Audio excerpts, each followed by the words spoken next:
ఆచార్య professor Jayashankar ఒక వ్యక్తి కాదు, శక్తి అని, తెలంగాణ ఉద్యమం ఉన్నా లేకున్నా తన పోరాటాన్ని మాత్రం ఎప్పుడూ ఆపలేదని, ఎన్నో రాజకీయ పార్టీలు వచ్చాయి పోయాయి కానీ ప్రొఫెసర్ జయశంకర్ మాత్రం ఒక బలమైన సంకల్పంతో ముందుకు వెళ్లి తెలంగాణ సాధించడంలో సఫలీకృతమయ్యారని మాజీ మంత్రి ఎమ్మెల్యే హరీష్ రావు అన్నారు. తెలంగాణ సిద్ధాంతకర్త ప్రొఫెసర్ జయశంకర్ జయంతి సందర్భంగా సిద్దిపేట జిల్లా కేంద్రంలోని ముస్తాబాద్ చౌరస్తా వద్ద ఆయన విగ్రహానికి పూలమాలలు వేసి ఘనంగా నివాళులర్పించారు.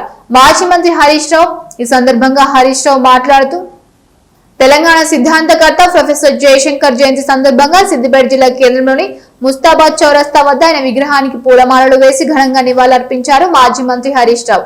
ఈ సందర్భంగా హరీష్ రావు మాట్లాడుతూ ప్రొఫెసర్ జయశంకర్ తన జీవితం అంతా తెలంగాణ కోసం పోరాడిన గొప్ప మహానీయుడని, సిద్దిపేట ప్రాంతంతో జయశంకర్ కు ఎంతో అవినాభావ సంబంధాలు ఉండేవని గుర్తు చేశారు. తెలంగాణ రాష్ట్ర సాధన కోసం సిద్దిపేట జిల్లా కేంద్రంలోని పాత బస్టాండ్ వద్ద జరిగిన దీక్షా శిబిరానికి జయశంకర్ ఎన్నోసార్లు వచ్చి సంఘీభావం తెలిపారని అన్నారు. తెలంగాణ రాష్ట్ర సాధన కోసం కేసీఆర్ తో కలిసి ఉద్యమంలో పాల్గొని తెలంగాణ రాష్ట్ర సాధనకు కృషి చేశారని, ఆయన చేసిన త్యాగాలు, పోరాటాలు మరవలేనివని కొనియాడారు.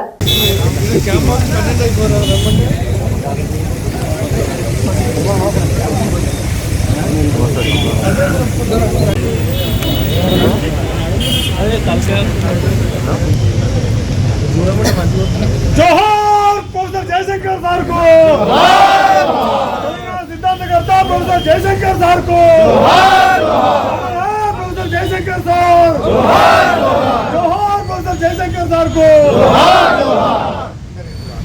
ఆచార్య జయశంకర్ గారు జీవితమంతా కూడా తెలంగాణ కోసం పోరాడినటువంటి మహనీయులు. వారికి ముఖ్యంగా సిద్దిపేటతో కూడా అవినాభావ సంబంధం ఉంది. అందుకే వారికి కాంస్య విగ్రహాన్ని సిద్దిపేటలో అత్యద్భుతంగా ఏర్పాటు చేసుకున్నాం. సిద్దిపేటలో జరుగుతున్న తెలంగాణ ఉద్యమంలో బస్టాండ్ దగ్గర జరిగినటువంటి దీక్షా శిబిరానికి కూడా అనేక సార్లు వారు రావడం జరిగింది. తెలంగాణ అమరవీరుల స్తూపం కూడా సిద్దిపేటలో జయశంకర్ గారి చేతుల మీదుగానే దాని శంకుస్థాపన చేసి నిర్మాణం కూడా చేయడం జరిగింది.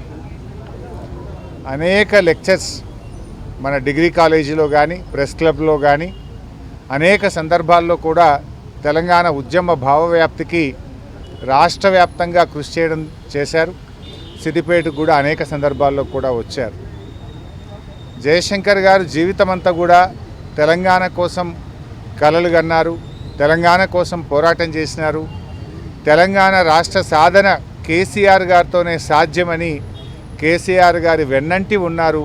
కేసీఆర్ గారితో పాటు ఉద్యమంలో ముందుకు నడిచి ఇవాళ రాష్ట్ర సాధనలో ఆయన కృషి, ఆయన సహకారం, ఆయన పోరాటం, ఆయన ప్రయత్నం, ఆయన ప్రజల్లో కలిగించినటువంటి చైతన్యం అది ఎప్పటికీ చరిత్ర పుటల్లో నిలిచిపోతుంది. జయశంకర్ గారు ఒక వ్యక్తి కాదు, ఆయన ఒక శక్తి. ఉద్యమం ఉన్నా లేకున్నా తన పోరాటం మాత్రం ఆగలేదు. మధ్య మధ్య రాజకీయ పోరాటాలు వచ్చినా పోయినా జయశంకర్ గారు మాత్రం ఎప్పటికైనా కేసీఆర్ గారు లాంటి వ్యక్తి రాకపోతారా, రాష్ట్రం వస్తుంది అనేటువంటి ఒక బలమైన సంకల్పంతో ఆయన పోరాటం చేశారు. చరిత్రనంతా కూడా రికార్డ్ చేసినారు.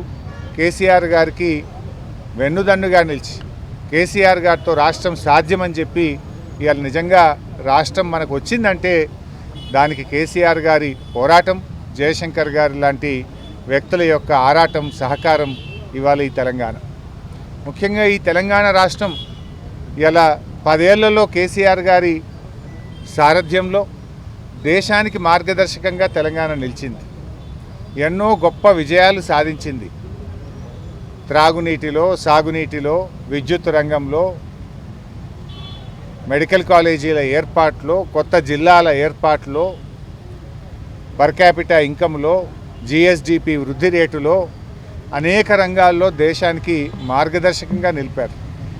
తెలంగాణ ఆత్మగౌరవాన్ని అద్భుతంగా కేసీఆర్ గారు నిలబెట్టారు. కానీ ఈరోజు రాష్ట్రంలో ఉన్న కాంగ్రెస్ ప్రభుత్వం, ఆ రాష్ట్రాన్ని పరిపాలిస్తున్న ముఖ్యమంత్రి రేవంత్ రెడ్డి ఎన్నడొక్కనాడు జై తెలంగాణ అన్న వ్యక్తి కాదు, తెలంగాణ ఉద్యమంలో పాల్గొన్న వ్యక్తి అంతకంటే కాదు, తెలంగాణ సోయిగా లేనటువంటి వాడు. అందుకే ఇలా మనం ఏ నీళ్ళ కోసమైతే పోరాడి తెలంగాణ సాధించుకున్నామో కేసీఆర్ గారి నాయకత్వంలో దాదాపు 380 టీఎంసీలు గోదావరి నదిలో హక్కులు సాధించాం. 968 టీఎంసీలు గోదావరి నదీ జలాల్లో తెలంగాణకు దక్కాల్సిందే అని పట్టుబట్టి కేసీఆర్ గారు దాదాపు 830 టీఎంసీల వరకు గోదావరి జలాలకు అనుమతులు సాధించుకున్నాం. మిగతా 130 టీఎంసీలకు కూడా డిపిఆర్లు కేంద్ర ప్రభుత్వానికి సబ్మిట్ చేసి వాటిని సాధించేటువంటి ప్రయత్నం కూడా సగం వరకు పూర్తయింది. కానీ ఇలా కాంగ్రెస్ అధికారంలోకి వచ్చి 3 ఏళ్ళైనా ఒక్క అనుమతులు సాధించిన పరిస్థితి లేదు. రాష్ట్రంలో మొదటిసారి అసలు జిఆర్ఎంబి చరిత్రలో అనుమతులు ఇచ్చిన ప్రాజెక్టులు రద్దు చేయాలని వాటిని రివ్యూ చేయాలని ఎజెండాలోకి మొదటిసారి వచ్చింది. ఇప్పటి వరకు 18 జిఆర్ఎంబి మీటింగులు జరిగినాయి. ఏ మీటింగులో కూడా జిఆర్ఎంబి మీటింగ్ ఎజెండాలో ఏ రోజు కూడా తెలంగాణ ప్రాజెక్టుల అనుమతులను పునఃసమీక్షించాలని రద్దు చేయాలని ఎప్పుడూ ఎజెండాలోకి రాలేదు. ఆంధ్రప్రదేశ్ అబ్జెక్షన్స్ లేవనెత్తినా దాన్ని ఎప్పటికప్పుడు తెలంగాణ ప్రభుత్వం తిప్పికొట్టింది. తెలంగాణ ప్రాజెక్టులకు అన్ని రకాల అనుమతులు సాధించింది. కానీ ఇవాళ మీరు వచ్చిన తర్వాత ఎజెండాలో వచ్చింది. నేను సూటిగా అడుగుతా ఉన్నా, ఎప్పుడన్నా ఎజెండాలో వచ్చిందా? ఫస్ట్ టైం ఇవాళ ఎజెండాలో వచ్చిందంటే ఈ ప్రభుత్వానికి తెలంగాణ సోయి లేకపోవడం, తెలంగాణ నీళ్ల గురించి పట్టింపు లేకపోవడం అనేటువంటిది ఇలా స్పష్టంగా అర్థమవుతూ ఉంది. ఇప్పటికైనా ప్రభుత్వం కళ్ళు తెరవండి, జిఆర్ఎంబి ఎజెండాను మార్పించండి. గతంలో ఎప్పుడు ఎజెండాలో తెలంగాణ ప్రాజెక్టులు రద్దు చేయాలి, సమీక్షించాలని ఎప్పుడు రాలేదు. Are you boycott the GRMB meeting? అయితే బహిష్కరించండి లేదా ఎజెండా మార్పించండి. ఇలా ఆంధ్రప్రదేశ్ కడుతున్న గోదావరి బనకచెర్లను ఎందుకు ఆపలేకపోతున్నారు? ఇవాళ మీరు సమ్మక్క సాగర్ ప్రాజెక్టుకు 47 టీఎంసీలు ఆ రోజు హైడ్రాలజీ క్లియరెన్స్ వస్తే దాన్ని ఎందుకు వదులుకుంటున్నారో తెలంగాణ ప్రజలకు సమాధానం చెప్పాలి. ఎస్ఆర్ఎస్పి స్టేజ్ 2కు మరి సమ్మక్క సాగర్ నీళ్ళు అవసరం. అంటే వరంగల్, నల్గొండ జిల్లాకు నీళ్ళు ఇచ్చే సమ్మక్క సాగర్ను ఎందుకు వదులుకుంటున్నారు? ఇవాళ దాని మీద వదులుకుంటున్నారా లేదా? దానికి సమాధానం చెప్పాలని కూడా నేను ప్రభుత్వాన్ని ఈరోజు డిమాండ్ చేస్తూ ఉన్నాను. ఎందుకంటే మీరు ఇవాళ గోదావరి బనకచెర్ల విషయంలో ఆంధ్రప్రదేశ్తో లోపాయికారి ఒప్పందం చేసుకున్నారు. ఆనాడు ఎజెండాలో లేదన్నారు, ఎజెండాలో ఢిల్లీలో జరిగిన మీటింగ్లో ఉన్నది. మీటింగ్కు పోమన్నారు, మీటింగ్కు పోయినరు. సంతకాలు పెట్టమన్నారు, సంతకాలు పెట్టినరు. కోర్టులో రిట్లు సూట్లు వేస్తే ఏడాదైనా కూడా అట్టర్ ఫ్లాప్ అయిపోయినరు. ఇవాళ మీ రిట్టు కూడా సరిగా ఇరానటువంటి పరిస్థితి ఏర్పడ్డది. ఇవాళ రాష్ట్రం యొక్క హక్కులు కాపాడండి. జయశంకర్ లాంటి వారికి మనం నిజమైనటువంటి నివాళులు అర్పించడం అంటే రాష్ట్ర హక్కులు కాపాడాలి. రాష్ట్రానికి నీళ్లలో మన న్యాయబద్ధమైన వాటా సాధించడమే జయశంకర్ గారికి మనం అర్పించేటువంటి నిజమైన నివాళులు.